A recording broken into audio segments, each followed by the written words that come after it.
Welcome back to another edition of Toomers Tips, and this time we're going to be talking about how to extend your summer bloom to keep this glorious colour going on for as long as possible.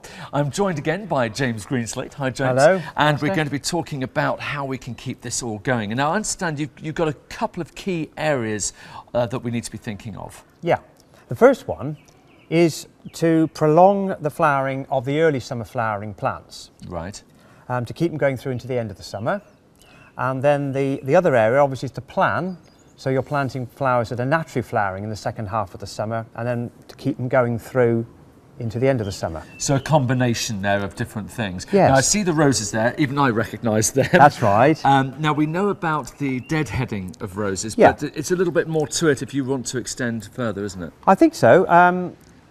After you've sort of tidied up the heads as they're flowering, then it's a good idea to go down a bit further. So if we look at this one, we could go down at least 2 or 3 leaves. That'll get a better result and a stronger plant with plenty of flowers later on. Right, because I wouldn't have normally thought about cutting that low down, but as you say, once the head's over, then yeah, you get a stronger result and plenty of flowers to come later on. Excellent. Okay. Now you've also got another one there, because you did mention earlier on about older roses and the more traditional varieties, that some of them, they have to be treated a little bit differently. Some of the very old-fashioned roses need different pruning techniques. Yeah. But for example, the hybrid musk rose, which we've got down here, this one. Shall I hold on to that while you do it? There we are.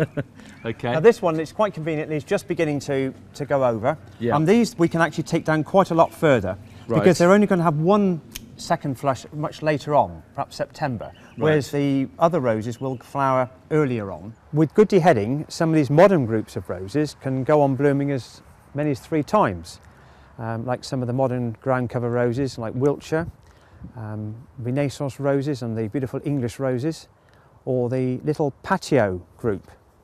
Okay, now we've all got plenty of these, haven't we? These are the hardy geraniums. That's right, Alistair. Now what do we do with these? Because I think you were suggesting something quite radical. Yes, I mean, at this time of the year, they're starting to look like this, where they're getting quite old and the flowers are finishing. Right. Now, 10 days ago, we chopped this one back,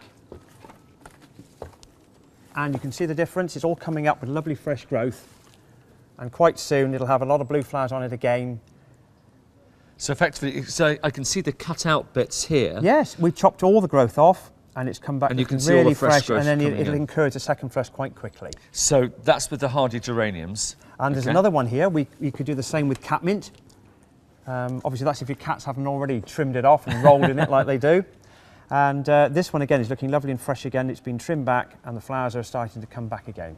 So again, you can be quite brutal with it. Yeah, and then the flowers are going to all start again as if it was earlier in the year. They're just going to carry on into the second half of the summer and giving you a lovely display, possibly better than the first time. Okay, so that's the fairly drastic sort of pruning. Yeah. Now you've got a couple of other plants where you've got a different technique involved, haven't you?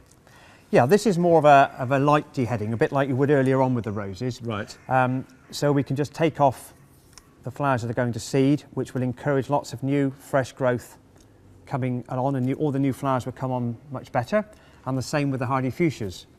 You know, we can probably take some of these off with our fingers as well. These all the flowers when they go over, to encourage all the fresh flowers to come on. So you just literally just snap them off. It'll encourage the plant to just keep going all the way through to the end of the summer. Perfect. Okay, and you've got another plant there I think you wanted to show us, which is perfect for this time of year as well. Yeah, this is the planning of the plants that are going to flower later from now onwards. There's a few of these, and there are lots of them. We've got a few examples for you. Right, okay. This is the phlox, beautiful plant, especially when you give them a little bit of extra moisture like we've got this time of year. There we are. And also, I recognise this one. one. Oh yes, this is one of my favourites. Really does come on quite late in the summer with lots of blue flowers. Ceratostigma plumbogenoides, or the hardy plumbago. That's easy for you to say. Hardy plumbago is easier, isn't it? Yeah, and lots of lovely autumn colour with the leaves as well. And you've got another one here as well. Oh yes, this one's another classic, the Japanese anemone. Which, so these are the sort of plants that Toomers have in stock at the moment. So literally you can come along, get them like this, plant them, and they will still flower later on in the summer. They are. There's nothing showing at the moment, but these will come on beautifully in the next couple of months. Once they get started, a lot of the late summer flowering flowers actually go on for a long time, even longer than spring flowers. So that's the Japanese anemone, very often white or pink. So if you haven't planned your garden, don't worry, you can come here, get the things to extend the summer as well. Oh, definitely. Perfect. Oh, you bet.